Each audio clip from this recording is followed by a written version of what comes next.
Hi boys, it's Daddy.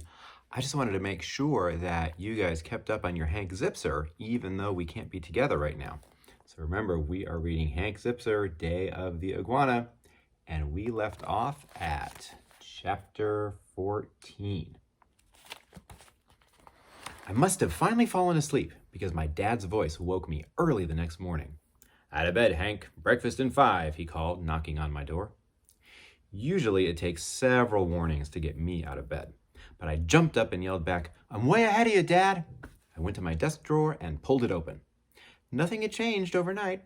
The chips and circuit boards and wires were lying there exactly as I had left them the night before.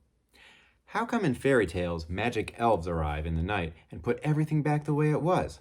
I ask you, where were those elves when a guy needs them? I imagined the punishment that would come down on me if my dad saw that mess.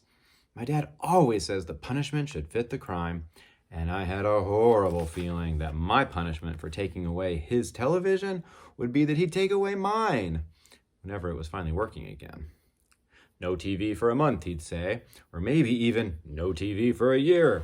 My head spun. I had to get that cable box fixed before he found out about it. I was safe for a while because no one in my family turns on the TV until the nighttime. But at 6:30 every night, my dad watches the nightly news, followed by the Hollywood Squares. I'm not too good at math, but I figured I had something like 12 hours to get our cable up and running. But how?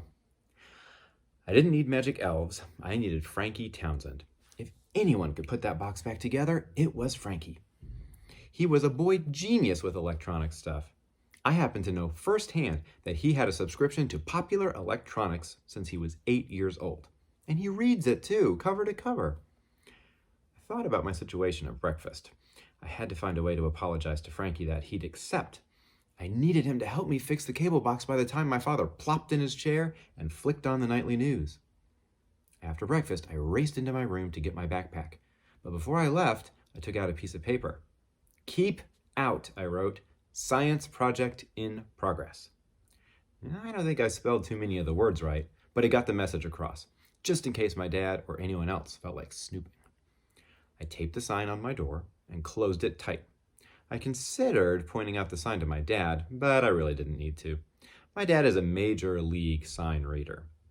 All you have to do is walk down Amsterdam Avenue with him, and he will read every sign he sees out loud.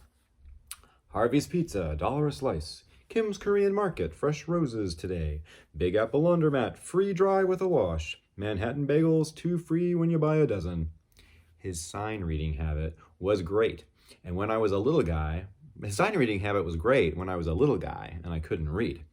But now that I'm older, it's pretty annoying. And now Emily's starting to do it too. Maybe there's a gene for annoying oral sign reading. I hope I don't pass it on to my kids. "I'll meet you downstairs, Dad," I called. He was walking us to school, but I wanted to get down there early to see if I could talk to Frankie before we set out. When I got to the lobby, only Ashley and Robert were there. "Where's Frankie?" I asked. "We gotta talk. I'm gonna buzz his apartment." "Hank," Ashley said, stopping me from going back inside. "Frankie already left. He didn't want to walk with us." "Is he still mad?" I gulped. "I don't know," Ashley answered. "He just took off with his dad." "Listen, Ashley, we gotta figure out how to get Frankie to talk to me again." "I'll give him a day or two. He'll get over it," she said. "I don't have that much time," I said. "I need him now. He's got to help me fix this cable box by tonight." I can fix a cable box," said Robert. "Can you really?" I asked him. "Sure," he said. "Call the cable company and ask for a new one." Great, now Robert was developing a sense of humor. Just when I needed him to be the nerd he's always been, he turned into Captain Wisecrack.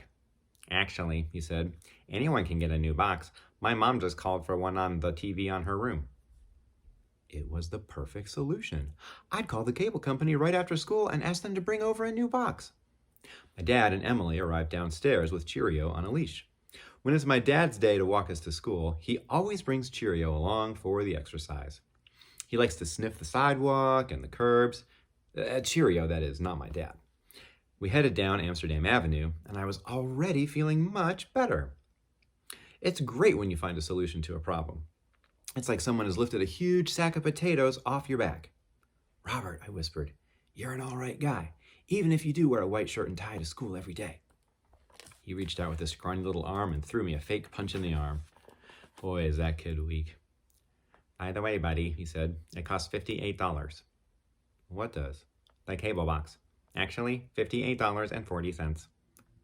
Robert, why didn't you tell me this before? You did not ask. But I only have $10, I said. That means I'm $38.40 short. Make that $48.40, Robert said. In case you haven't noticed, my math isn't any better than my spelling. This was not looking good for the future of my television privileges. And tomorrow we can read chapter 15. Oh, Daddy loves you guys so much, and I miss you too. I really hope that I can talk to you very, very soon. And I hope I can see you soon too. Let's continue reading tomorrow night. Bye.